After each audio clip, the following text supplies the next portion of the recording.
디모데후서 4장 1절에서 8절까지를 보겠습니다.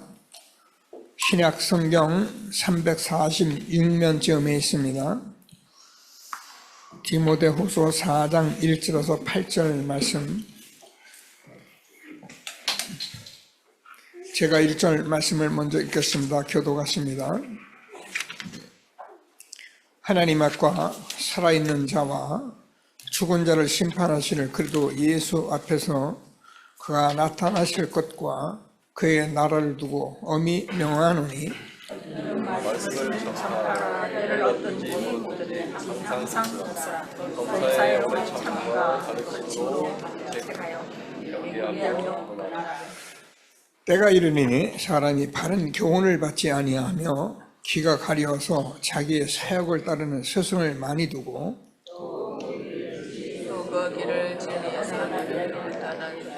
그러나 너는 모든 일에 신중하여 고난을 받으며 전도자의 일을 하며 내 직무를 다하라. 이와 같이 내가 벌써 오지고 나의 떠날 시간에 가까웠다. 두드려 같이십니다. 나는 선한 싸움을 싸우고 나의 달려갈 길을 마치고 믿음을 지켰으니 이후로 나를 위해 의의 면류관이 예비되었으니 주 곧 의로우신 재판장이 그날에 내게 주실 것이며 내게만 아니라 주의 나타나심을 사모하는 모든 자에게도이라. 아멘. 시온성가대가 하나님께 찬양을 감사합니다. 우리 다 같이 신앙 고백을 함께 하겠습니다. 주는 그리스도시요 살아계신 하나님의 아들이십니다. 그리스도는 하나님 만나는 길 대신 참 선지자이십니다. 그리스도는 죄와 저주를 해결하신 참 제사장이십니다. 그리스도는 사단의 권세를 깨뜨린 참 왕이십니다. 아멘. 인사하겠습니다. 당신은 시대적 전도의 주역이십니다. 제1, 2, 3 아리스트의 주역이십니다. 모든 사람이 복음을 듣게 합시다. 복음으로 현장을 살립시다. 복음으로 세상을 치유합시다. 아멘. 원단 언약 같이 고백하십니다. 영원한 기업 복음 누리며 기다립시다. 영원한 작품 복음 일치로 집중합시다.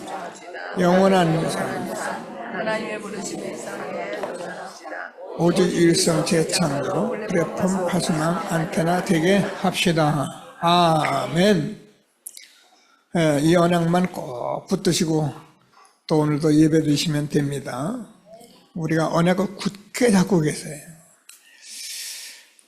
오늘은 우리 김철원 선교사님이 이렇게 말씀을 전해주시게 됐습니다.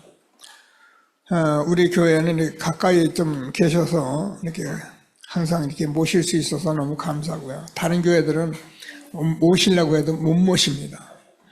그래서 하나님이 주신 축복을 잘 누리시고요. 오늘 코로라도에서 우리 선교사님 잘 아시는 장로님이 오셨는데 하은인 장로님이십니다. 그리고 동생 되시는 김혜숙 우리 권사님 같이 예배드리고 계시는데 한번 일어나 주시죠. 인사하시죠. 예. 감사합니다. 하장로님은 아니세요. 하장님은 제가 알기로는 한인회 이런 회장 이렇게 하시고 역임하고 그래가지고 정부 초청으로 1년마다 이렇게 들어오셔서 한국에 다녀가시는 중에 이번에 오셨다고 제가 말씀을 들었습니다. 너무 감사하고요. 오늘 렘넌트 성구함성하고 시작합니다. 성구함성 혜성이 또 홍빈나 너희는 그 은혜에 의하여 믿음으로 말미암아 구원을 받았으니 이것은 너희에게서 난 것이 아니요 하나님의 선물이라. 에베소서 2장 8절 말씀. 아멘. 자, 렘넌트들 평생 잊지 마세요. 믿음으로 구원받은 이 사실이 얼마나 소중한 것을 응답을 받고 증인되게 되기를 바랍니다. 선교사님 나와 말씀 전해 주실 텐데요. 오늘 읽은 본문 가지고 영원한 유산을 도전하라 이렇게 말씀 주실 텐데요. 앞에 영상이 있어서 이 영상 먼저 보시고 선교사님 말씀 듣도록 하겠습니다.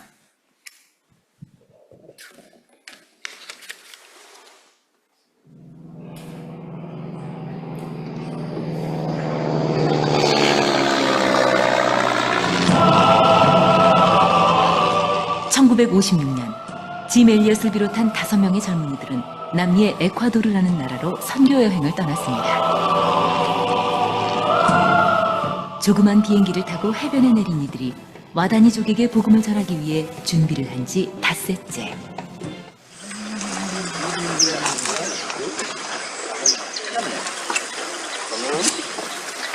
그러나 선교본부에서는 이들에게서 소식이 없자 그들을 찾기 위해 비행기를 보냈습니다.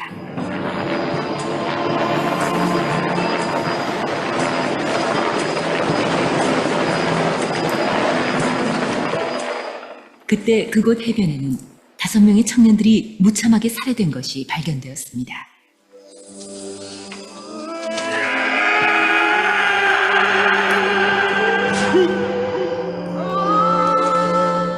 그러나 죽어있는 그들에게는 한 가지 이상한 점이 있었습니다.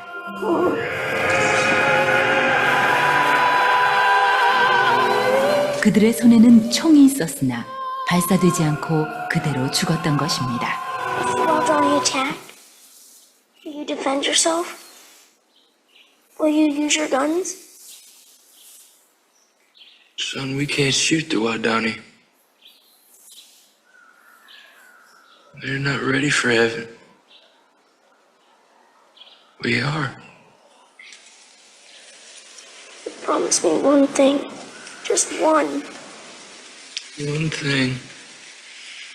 Sound like your mother. If you get in a jam, a real jam, promise me you'll say these words to them. What words? The Labadani words. They mean, I am your friend. Your sincere friend. Bua Bia Lumumba. Bua. Bia. And Lumumba. Numbwa. Bua Bia Numbwa. Right? Yeah. Bua Bia. Numbwa. Bua Bia Numbwa.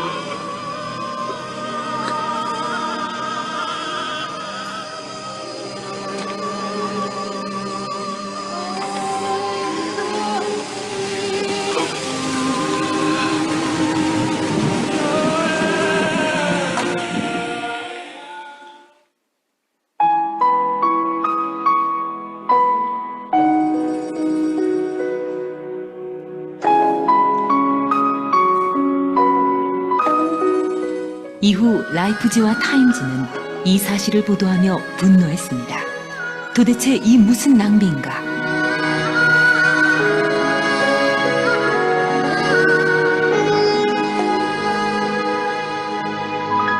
한 기자가 짐 엘리엇의 아내에게 찾아가 인터뷰를 하면서 이런 말을 했을 때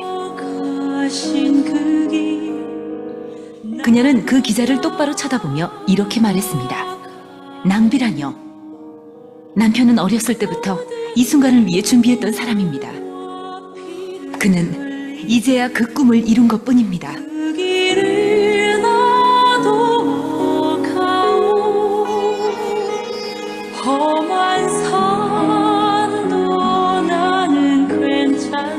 이 이야기는 여기서 끝나지 않았습니다.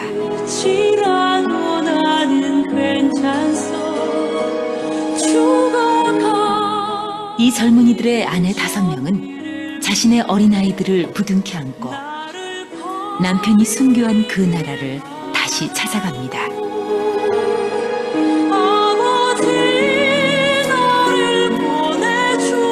어느 날 와다니족 추장이 부인에게 물었습니다. 당신은 누구이고 우리를 위해 이렇게 애써 수고하는 이유가 무엇입니까?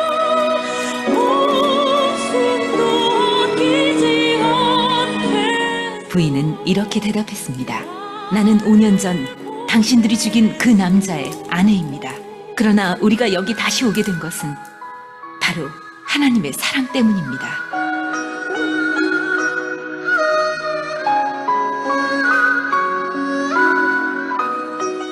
그 후로 와다니족은 모두 예수 그리스도를 영접하게 됐습니다.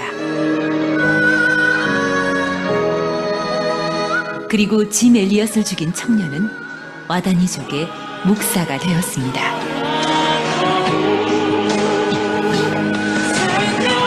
어느 날 짐 엘리엇이 다니던 위튼 대학교 기숙사에서 그의 일기가 발견됐는데 그 일기장의 한 구석에는 이런 글이 적혀 있었습니다. 결코 잃어버릴 수 없는 것을 얻기 위해 지킬 수 없는 것을 버리는 자는 절대 어리석은 자가 아니다.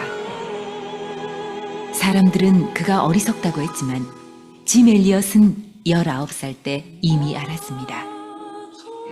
우리의 영원한 생명을 향한 갈망이 결코 어리석은 것이 아님을.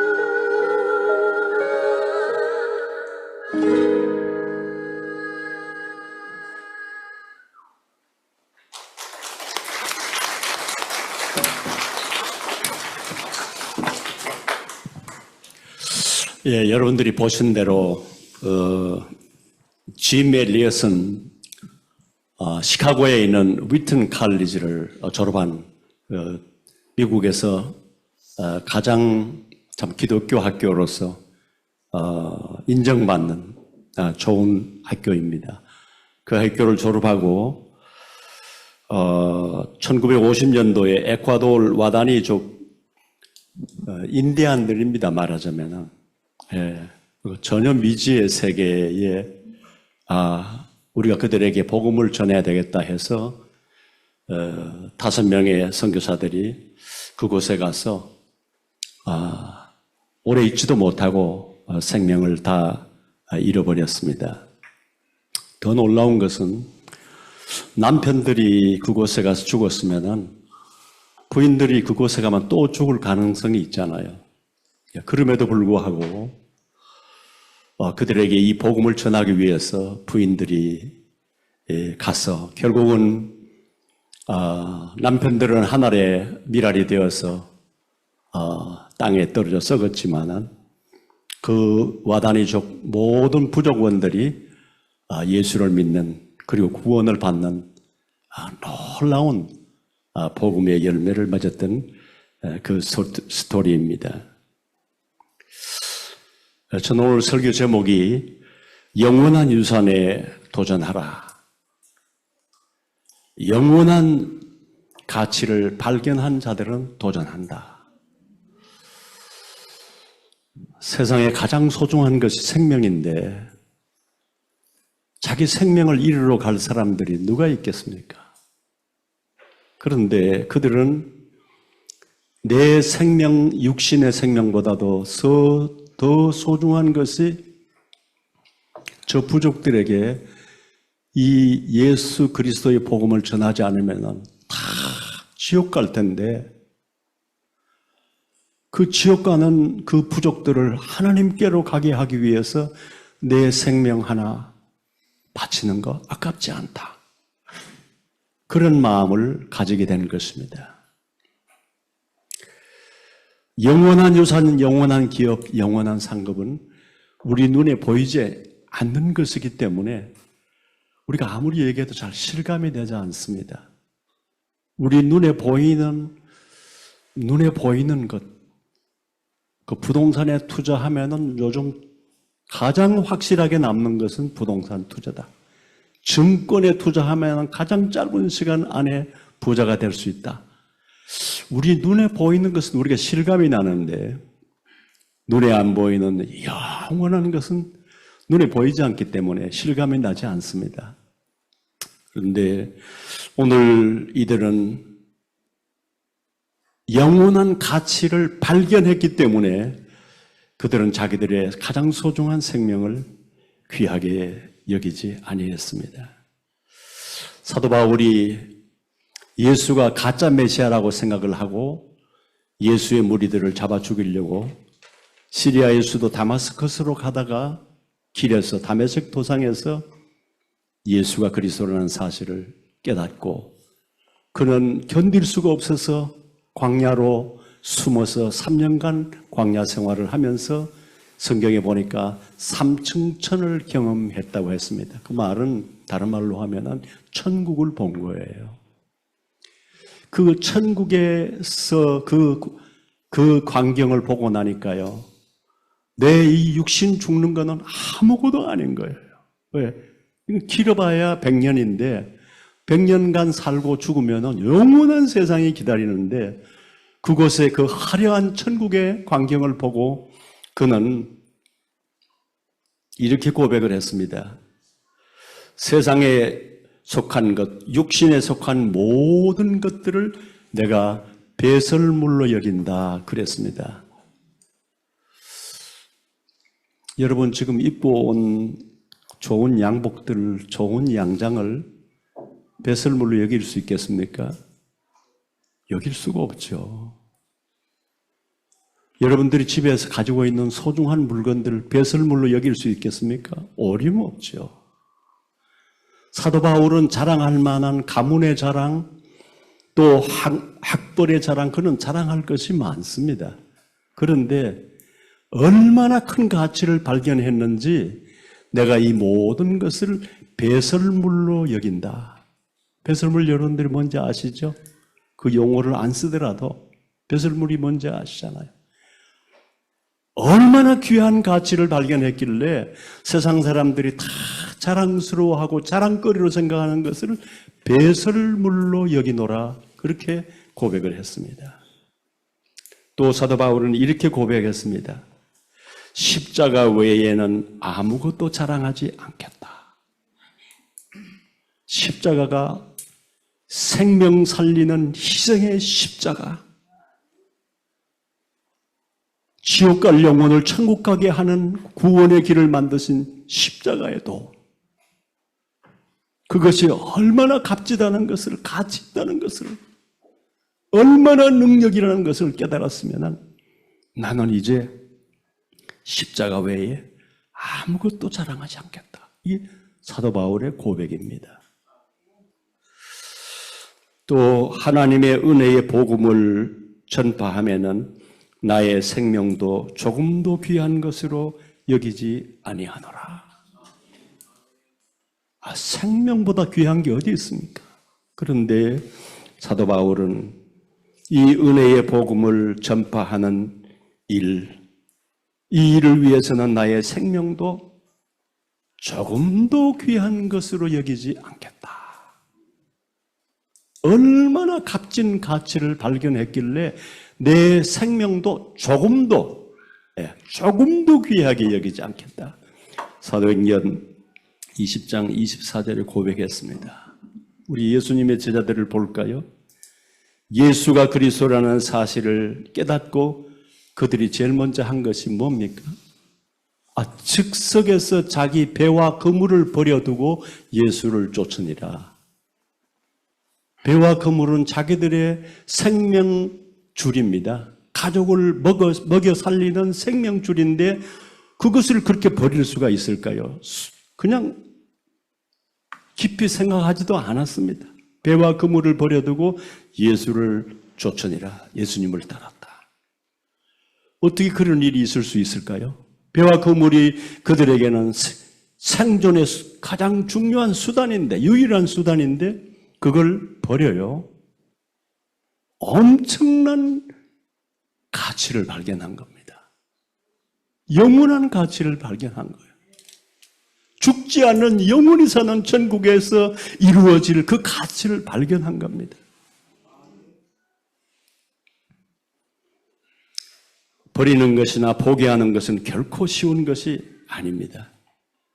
어떻게 우리가 버릴 것을 버리고 찾을 것을 찾고 도전할 것을 도전하는가 하니 참 가치를 발견했을 때, 육신의 눈에 안 보이는 영원한 가치를 발견했을 때, 영원한 기업을 발견했을 때, 영원한 상급을 발견했을 때, 세상 것 아무것도 아니네. 내가 왜 아무것도 아닌 것에 이렇게 내 생을 들여서 여기 매달려 있나? 그때서야 깨달음이 오는 거예요. 이건 내 숨 거두면 아무것도 아닌데, 숨 거두면 아무것도 아닌 일에 내 생을 걸어야 되나? 내 숨 거두고 나의 달려갈 길을 마친 그 다음 영원한 천국에서 하나님의 보장된 약속된 상급을 받는데 내 생을 걸어야 되나?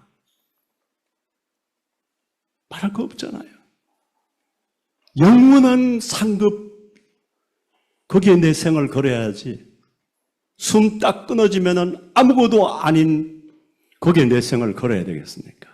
그런데 오늘날 많은 사람들은 눈 딱 감으면은 일전도 가지고 갈 수 없는 그 일에 다 생을 걸고 살잖아요. 그렇지 않습니까? 그러니까 하나님을 만나지 못하면요, 인생이 이렇게 산다니까요. 성경에 보니까 땅 속에 감추인 보화에 대한 말씀이 있습니다. 일꾼이 밭을 갈다가 땅 속에 항아리를 발견했는데 그 항아리 뚜껑을 열어보니까 말로 다 할 수 없는 보화가 거기 있는 거예요. 그러니까 성경이 뭐라고 했습니까? 그것을 발견하고 난 뒤에 자기의 소유를 다 팔아 그 밭을 사니라 그랬습니다. 자기의 소유 다 팔아. 내 가진 모든 것을 다 팔아도 아깝지 않은 것을 발견했습니다. 보화 항아리. 우리가 만난 예수 그리스도, 우리가 만난 그리스도, 그거는 영원한 생명이잖아요. 그 가치 무엇에 비교할 수 있겠습니까? 그 가치를 진심으로, 진정으로 발견한 사람은 삶이 달라질 수밖에 없어요. 똑바로 살으라고 할 이유가 없어요. 저는 믿건대 이 시간, 우리가 조금 전에 한 5분 동안 짐 엘리엇 영상을 봤습니다만은 천국의 장면을 한 5분만 진짜 우리가 영상으로라도 볼 수 있다면은 아마 180도 삶이 바뀔 것입니다. 생각이 바뀔 것입니다. 아, 이렇게 살아서 안 되겠구나. 내가 왜 썩어 없어질 세상 것에 내 삶을 다 드리고 있나? 저 천국에 우리가 언젠간 갈 텐데 저기 가서 잘 살아야지. 당연히 그렇지 않겠습니까? 우리에게 영원한 가치에 대한 발견이 있나 하는 것이 굉장히 중요합니다. 영원한 가치를 발견한 이 짐 엘리엇과 그의 동료들, 그들은 총이 있었는데 총을 가지고 갔습니다. 밀림지대에 무서운 사나운 이제 짐승들이 나올 수 있으니까 그걸 가지고 왔는데 그 사람들이 자기 창 가지고 자기를 좀 죽이는데 총만 쏴가지고 한 사람 쓰러지면은 그 창질을 안 할 거 아니에요. 그런데도 그 총을 사용하지 아니했습니다. 왜? 사용하면은 이제 이 부족들에게 복음 전하는 길을 막힐 것을 뻔히 아니까요.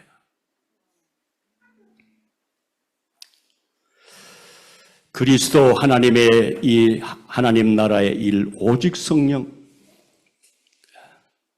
이것은 곧 영원한 기업이요, 영원한 상급입니다. 이것을 깨달은 우리 교단의 성도님들, 제가 이제 기존 교회도 이제 틈나는 대로 가보고, 저희 이제 가족들이나 또 많은 지인들이 있으니까 제가 가보거든요. 기도가 달라요.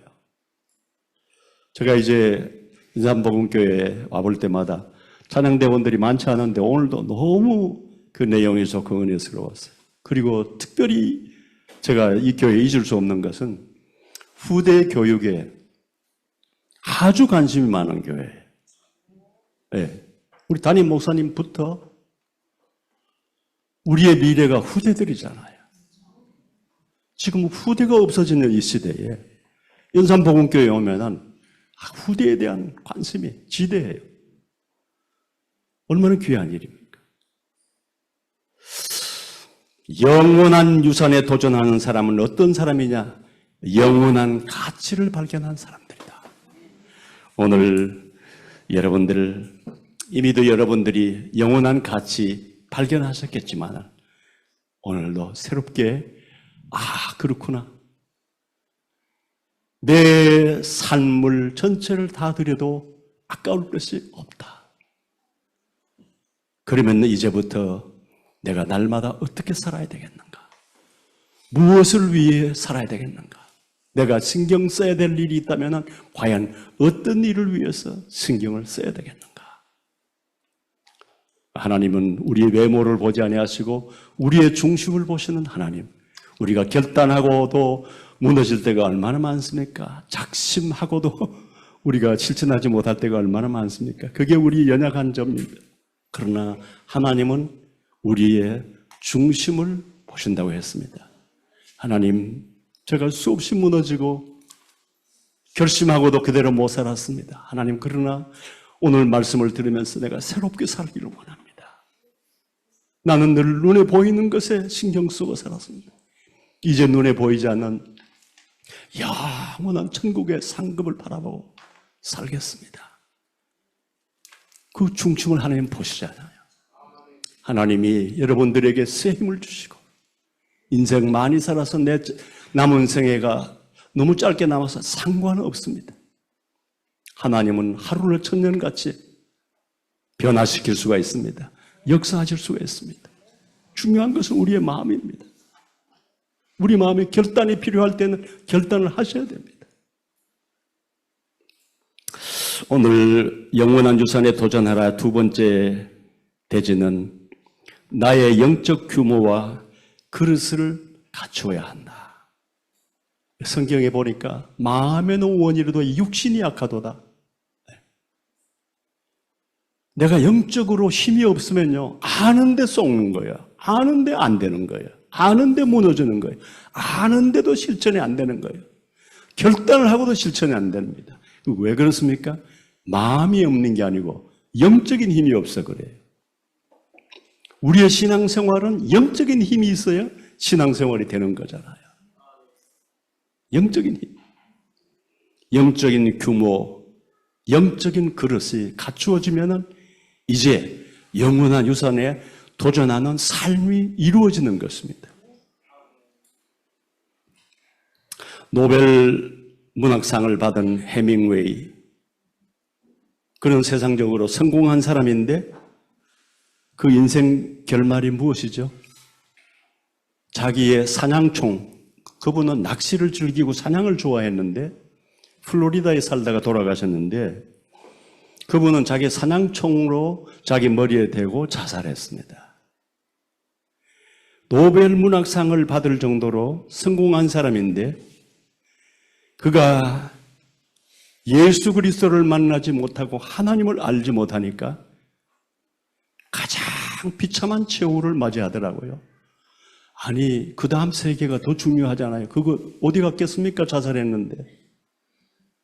영원한 지옥 생활할 거 아니에요. 그런 세상에 그렇게 명예로운 상을 받고 성공한 사람인데 하나님 만나지 못하니까요. 그렇게 비참한 인생이 되는 거예요. 거꾸로 우리가 하나님 만났다. 우리가 구원받았다. 노벨상이 이미 오래전부터 100만 불 주거든요. 내가 수십 년 전에 노벨상 그 한 번 신문에 나온 데 보니까 100만 불이더라고요. 지금도 100만 불이에요. 그런데 우리가 구원받은 그 구원의 가치는 얼마나 되겠습니까? 100만 불하고도 비교가 안 되고 대통령하고도 비교가 안 돼요. 삼성 CEO하고도 비교가 안 돼요. 삼성의 CEO, 세계적인 기업이잖아요. 근데 예수 안 믿어요. 어디 가겠습니까? 지옥 가잖아요. 우리는 비록 없지만은 우리는 하나님의 자녀고 우리 숨 멈추고 달려갈 길을 마치는 그 순간에 우리는 하나님의 나라에 가잖아요. 저는 1년에 미국의 대통령 이제 새로 당선되면은 그 취임식 때 초대를 받는데요. 제가 뉴저지에서 목회할 때에 우리 교회 여집사님이 초대를 받았어요. 그분은 돌아가신 남편이 미국인인데 아주 미국의 기업주였어요. 그리고 공화당이고 그 공화당을 많이 지원하신 분이에요. 그렇게 남편이 돌아가셨는데도 우리 그 여집사님 부인을 초청을 하더라고요. 백악관에서. 이야, 그 초청받은 걸 주변에 아는 사람들이 얼마나 부러워하는지요. 얼마나 부러워하는지. 이분도 몇 주 전부터 준비하더라고요. 그날을 갔을 때 무슨 드레스를 입고 가지, 무슨 신발을 신고 가지, 핸드백을 뭘 들고 가지. 대통령 초청 한번 받아가지고 몇 시간 앉아있다가 취임식에 갔다가 돌아오는데 몇 주 전부터 준비를 해요. 우리는 온 우주의 주인이신 만왕의 왕, 만주의 주, 주 여호와 하나님께 초청을 받은 자들입니다. 이거 어디 비교할 수 있겠어요? 어디 비교할 수 있겠냐고요. 우리가 구원이 무엇인지를 깨달으면 깨달을수록 우리에게는 감사가 나올 수밖에 없어요. 아픔이 있는데도 감사해요. 문제가 있는데도 감사해요. 갈등이 있는데도 감사해요. 그 구원과는 비교할 수 없어요. 그러니까 범사에 감사하라. 쉬지 말 기도하라. 범사에 감사. 항상 기뻐하라. 나는 이거 안 될 줄 알면서 하나님은 왜 이런 걸 요구했을까? 우리는 그럴 체질이 못 되는데 어떻게 항상 기뻐해? 어떻게 쉬지 않고 기도해? 어떻게 범사에 감사해? 제가 그게 좀 불만이 많았어요, 하나님께. 이거 안 될 줄 알면서 왜 이걸 또 하나님 뜻이라고 합니까? 하나님께서 어느 날 깨닫게 해주시더라고요. 구원의 가치. 무슨 내가 대가를 지불하고 구원을 받았느냐? 절대로 아니에요. 하나님이 우리에게 은혜로 주셨으니 하나님의 선물이라고 했습니다. 이 구원은 그 어떠한 것도 비교할 수 없어요. 내가 이 세상에서 실패했을지라도 구원받는 거예요. 내 인생 여정이 고달프고 힘들지라도 우리의 달려갈 길을 마치는 그날, 그 순간은 하나님의 나라에 가는 거예요. 감사할 것밖에 없어요.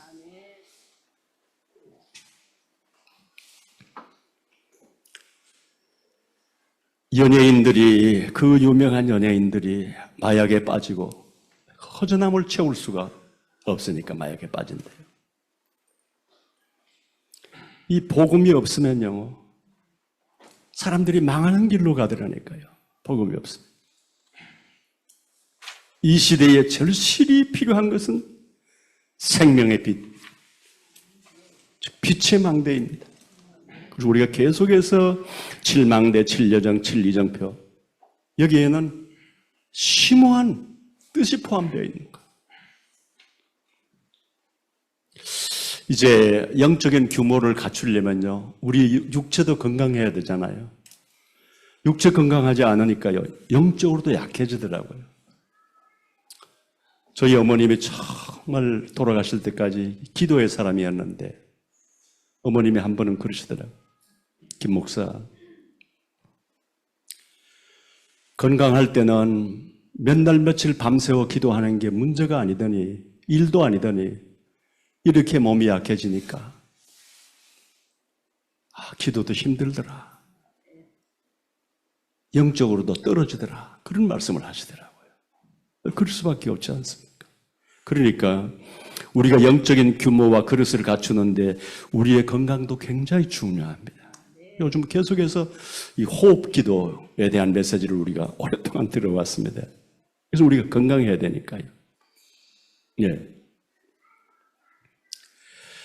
예배의 생활과 기도의 생활과 이것이 얼마나 중요하다는 걸 압니다. 그것이 우리 영적인 규모니까요. 참 쉽지 않아요, 쳐다보니까요. 제가 이제 많이 다니니까 또 집에서 일정한 내 생활 리듬 속에 있을 때는 그것이 되는데, 이렇게 또 나 돌아다니면은 환경적으로 그게 쉽지 않아요. 그래도 기도의 시간 확보하는 것, 개인 예배 시간 확보하는 것, 이건 굉장히 중요합니다. 그렇게 되면은 내가 영적인 힘을 잃어버리지 않아요. 오늘 이 말씀을 듣는 우리 사랑하는 귀한 성도님들, 이제 예배의 생활과 기도의 생활화 되시기를 주의 이름으로 축원합니다. 제가 한 가지 간증이라 할까요?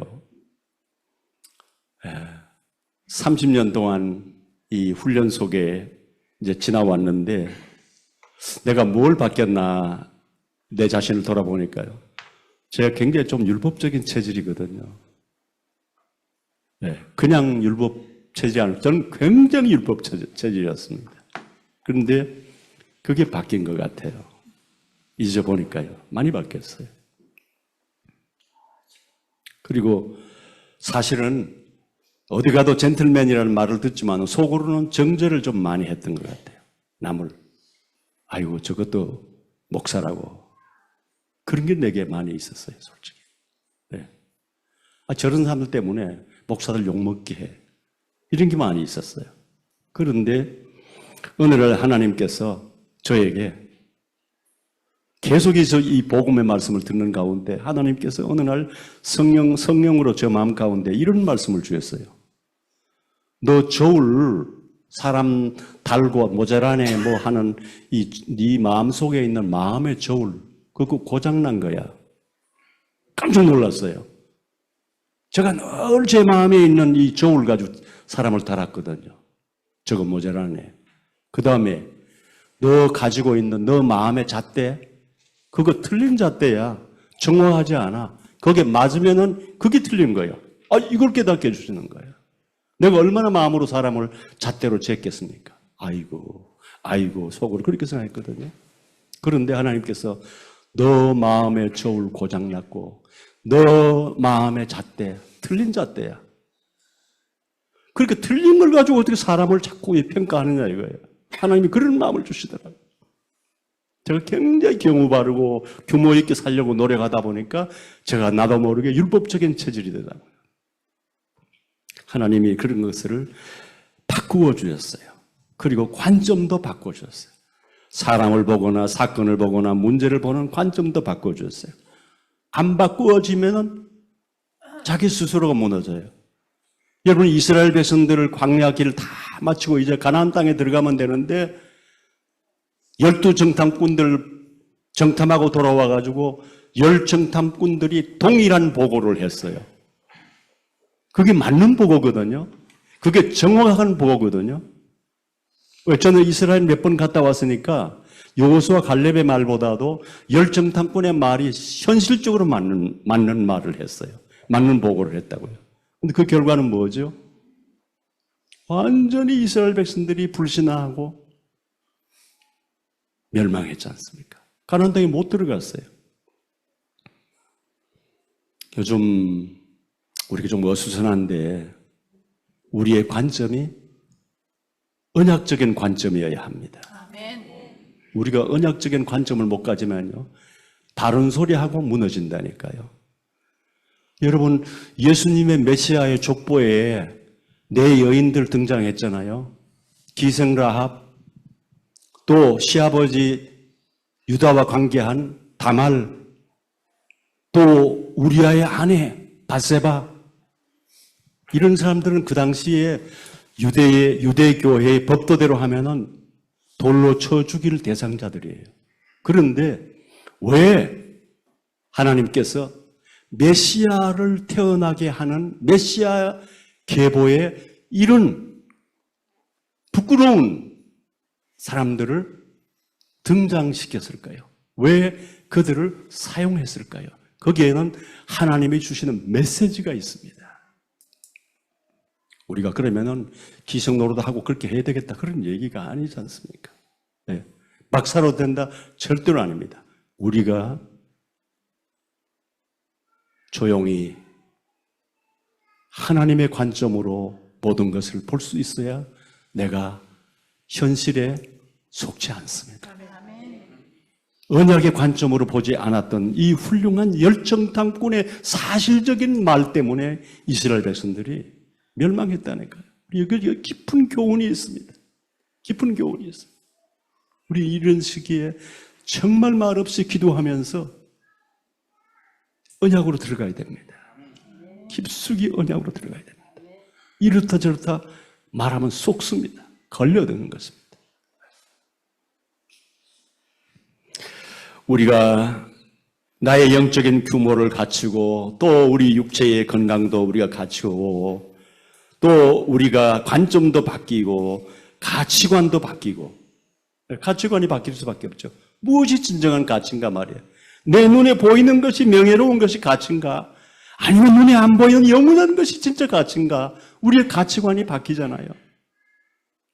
저는 우리 이제 부산에 오면은 홍 목사님하고 사모님이 참 저를 많이 챙기세요. 바쁘신 분들인 줄 제가 아는데 굉장히 저를 많이 챙겨요. 어쨌든 시간만 되면은 식사 대접하려고 하고 그러다 보니까 이제 함께 지내는 그런 시간이 들어 있는데 보면은 틈만 나면 복음 증거하려고. 거기 제가 굉장히 도전을 받았어요. 틈만 나면 복음 증거하려고 하더라니까요. 네. 이것이 생명 살리는 일이니까. 이것이 눈에 안 보이지만 영원한 가치 있는 일이니까요. 영원한 유산, 영원한 기업이잖아요. 마지막으로 영원한 유산에 도전하려면은 교회를 통한 절대 망대가 있어야 된다. 우리 교회 공동체가 없으면 우리 신앙생활이 유지가 안 돼요. 이 교회 공동체는 굉장히 중요한 거예요. 그럼 이 교회라고 하는 이 시스템 속에서 우리가 어떻게 응답과 축복을 받을 수 있는가? 여러 가지 우리에게 계속해서 말씀을 주셨어요. 구체적으로 말씀 주셨어요. 세 가지 뜰이 있는 교회가 되어야 된다. 세 가지 뜰이 있는 교회가 되어야 된다. 첫째는 이방인의 뜰. 다민족 살리는 시스템이잖아요. 다민족 살리는 시스템. 한국에 지금 외국인들이 한국에 들어와 있는 그 민족이 170여 개 나라에서 200수십만 명이 들어와 있고 부산 경남에만 141개 나라에서 수십만 명이 들어와 있다고 합니다. 제가 남미에 선교사로 갈 때에 남미를 황금어장이라고 저는 발견했기 때문에 다른 대륙으로 가지 않고 남미로 갔는데 제가 10년 전에 이제 65세 이상이니까 국적 회복하려고 부산에 그 출입국 관리 사무실에 서류를 받으러 가서 서류를 받아가지고 국적 회복하는 서류를 받아가지고 쓰려고 하는데 보니까 내가 모르는 용어들이 많이 있어요. 한국에서 대학원까지 나온 사람인데 내가 모르는 용어들이 꽤 많더라고요. 그런데 그 출입국 관리 사무실 이렇게 넓은 이렇게 로비에 사람들이 바글바글 와 있는데 대부분 다 내 눈에는 보니까 외국인들이에요. 그때 내가 느낌이 뭔고 하니 와, 한국이 다민족 선교의 황금어장이네. 우리 다른 나라 가면 그 나라 언어를 해야 되잖아요. 얼마나 어렵습니까? 한국에 와 있는 사람들은 어떻게든지 한국말을 하려고 하는 사람들이거든요. 영어 못해도, 스페니쉬 못해도, 중국어 못해도 우리가 한국말로 해서 그들에게 복음을 전할 수 있는 거예요. 와, 이 다민족이 이렇게 와 있는데 한국이 황금어장이네. 저 그때 그런 느낌을 받았어요. 진짜 황금어장. 그게 지금 10년 전인데 지금은 훨씬 더 많이 와 있죠. 앞으로도 계속 많이 올 겁니다. 이방인의 뜰. 오늘 우리 연산복음교회가 정말 이방인의 뜰, 다민족이 많이 와 있는데 다민족 구원의 방주 역할하는 교회가 되기를 정말 주의 이름으로 축원합니다. 두 번째는 기도의 뜰. 우리 연약한 몸을 가진 우리가 하나님의 백성으로 이 세상을 이기고 마귀를 이기고 사탄을 이기고 환경을 이기고 내 자신을 이기고 살아갈 수 있는 힘은 기도잖아요. 그래서 기도의 뜰을 말씀했습니다. 기도는 교회의 발전실입니다. 1900년대에 영국의 가장 유명한 메트로폴리탄 태버네클 교회의 담임 목사님이 찰스 스펄천 목사님이었습니다. 그런데 이 교회 이 목사님의 설교가 얼마나 파워풀한지 전 세계에서 이 교회를 와볼 정도로 유명했습니다. 그런데 그 교회 하나 특징은 예배 1시간 전에 300여 명의 기도의 용사들이 그 교회에 기도실에 와가지고 예배 1시간 전부터 매주 300여 명의 기도의 용사들이 와가지고 그날 그 예배를 위해서 기도한다고 했습니다. 그러니까 이 강단이 오면은 모든 사람들이 깨지고 부서지고 새로워지고 변화되고 결단하고 새로운 전환점을 맞이하는 놀라운 예배 시간이 되는 거예요. 왜? 300여 명의 기도 용사들이 그날 그 주일 예배를 위해서, 강단을 위해서, 목사님을 위해서 1시간 전에 와서 기도하니까 그 힘이 놀라운 거예요. 여기서 배웠는지 제가 LA에 있을 때 가까운 교회, 온누리 교회, 수천 명 모이는 교회인데 거기 갔더니 거기에 기도하는 권사님을 만났는데 그분이 자기 그 기도 용사의 그 교회. 그런데 그분들이 그렇게 한대요. 아침에 일부 예배가 9시인데 8시에 그 기도팀들이 와가지고 그때부터 기도한대요. 그 다음에 2부 있고 3부 예배가 있는데 하루 종일 기도한대요. 그런데 그 교회에 가서 내가 예배 참석해보면 참 말씀에 은혜가 있어요. 그러니까 이 기도는요, 교회의 발전실이라니까요. 기도 없이 나가는 데가 없어요. 기도가 있어야 되거든요. 그리고 아이들의 뜰이라고 했습니다. 아이들의 뜰.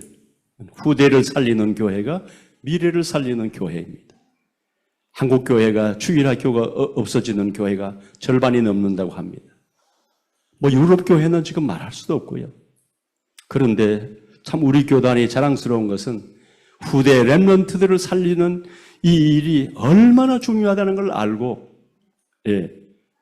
영아부, 유아부, 태아교육까지 시스템이 참 잘 되어 있습니다.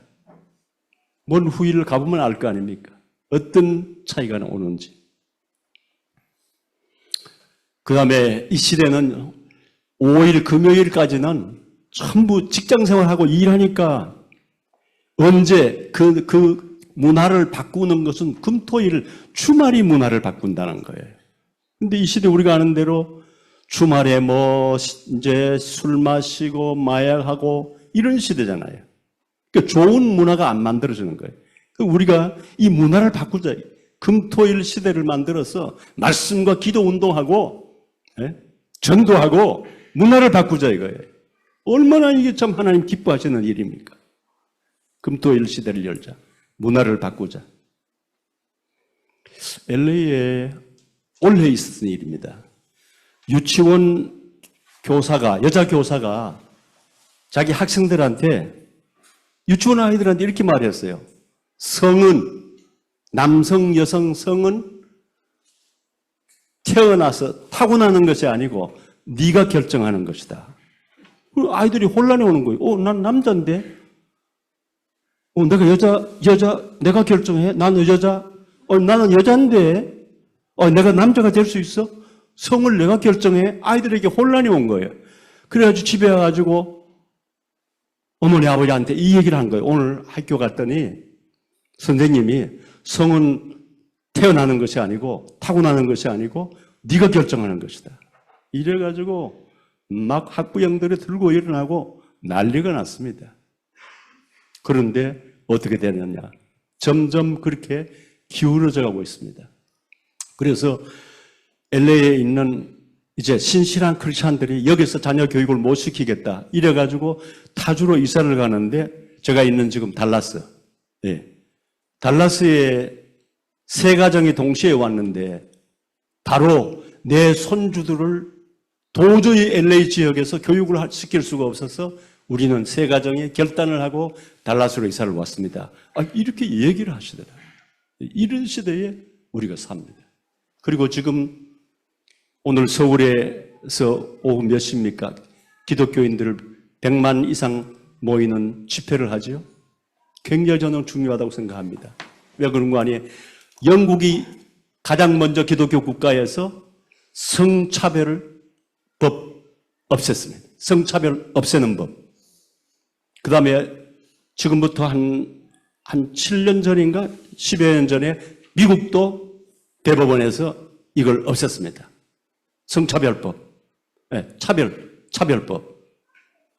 그래가지고 이제는 하나님을 아버지를 하면 안 된다. 그 차별이다.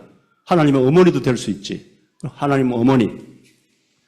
그래가지고 지난 6월에 미국 감리교회에서 이제 동성애자 성직자 목사 세우는 것은 벌써 받아들였고 이제는 차별법 이거 안 된다. 이랬더니 한국 목사님들 중에서 양심 선언을 했습니다. 이거는 말이 안 된다. 하나님을 어머니라고 하고 성경에 분명히 성경대로 해야지. 하나님은 아버지로 되어 있는데 하나님은 어머니라고 하는 것은 이건 비성경적이고 하나님에 대한 도전이다. 이렇게 설교했더니 그게 바로 보고가 돼가지고 교단에서 제명이 됐습니다. 이게 원래 있었던 일이에요. 네, 이런 시대에 우리가 살고 있습니다. 편안한 시대가 아니에요. 그냥 잘 가는 시대가 절대로 아닙니다. 우리는 정말 지금 깨어 있어야 될 때입니다. 영적으로 깨어 있어야 될 때입니다. 우리는 이 사회를 위해서 기도해야 될 때입니다. 영국이 지금 기독교 국가가 18세기에 전 세계에서 선교사를 가장 많이 파송했던 영국이에요. 지금 기독교인이 2%라고 합니다. 지금 미국도요. 그 차별법 통과시키고 난 다음에 지금 급속도로 미국이 지금 이제 사회가 무너지고 교회가 무너지고 교회 문 닫는 것이 굉장히 많습니다. 미국이. 그런데 이제 한국도 국회에서 들쑥들쑥 하거든요. 국회에서 이걸 차별법 이거 통과시키자. 그래서 이거 기독교가 이걸 막아야 된다. 한국 기독교가 이거 못 막으면 한국 교회가 무너지는 것은 급속도로 무너질 수밖에 없다. 왜? 이미 먼저 결정된 기독교 국가들을 봤으니까요. 그래서 오늘 그렇게 모여가지고 절대로 이거는 안 된다. 이걸 지켜야 된다. 하는 무브먼트, 운동을 지금 하고 있는 거예요. 우리가 거기 참여를 못해도 이 일을 위해서 우리가 기도해야 됩니다. 우리 후대들을 우리가 어떻게 지키겠습니까? 만일에 이 법이 국회에서 통과되면 앞으로 우리가 어떻게 지키겠습니까?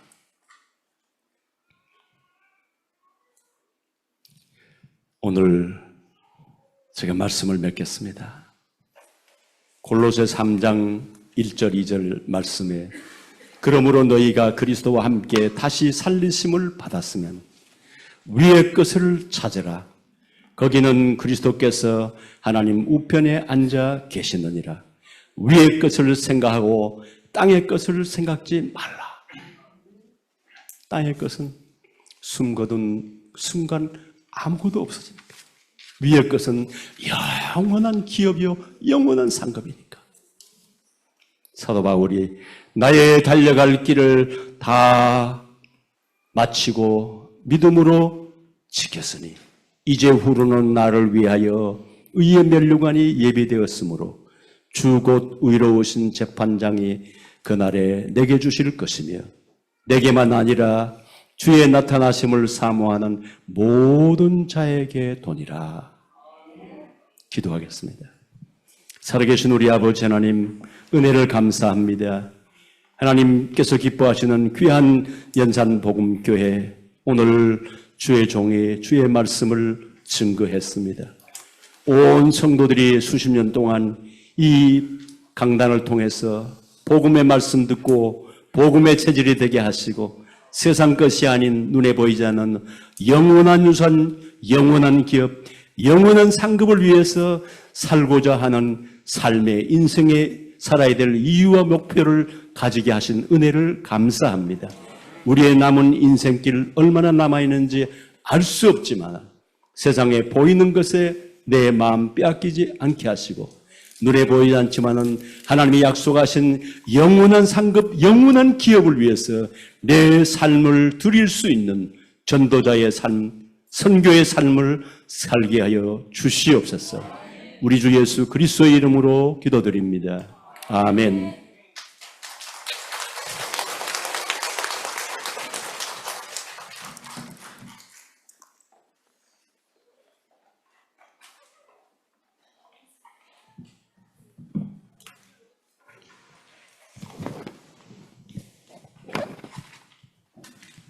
예, 우리가 이 땅에서 사는 이유가 있다면은 이렇게 세상에서 보이는 것이나 우리가 갖는 것들 아닌 참 가치, 우리에게 영생을 주신 영원한 가치를 우리에게 주신 것입니다. 말씀을 주신 선교사님께 감사드리고요. 우리가 이 시대에 정말 깨어서 속으면 안 됩니다. 제가 늘 말씀드렸듯이 우리가 돈을 잃을 수도 있고 또 여러 가지 몸을 이렇게 어려울 수도 있는데 우리가 영원한 이 가치를 잃어버리면 내가 하루하루 잘 살아가는 것 같지만은 그게 인생을 도적질 당한 겁니다. 이런 시대적 전도운동 속에 우리가 말씀 듣게 된 것 감사하시고 계속해서 하나님 주는 축복을 말씀의 응답을 받는 저와 여러분 되어지기를 바랍니다.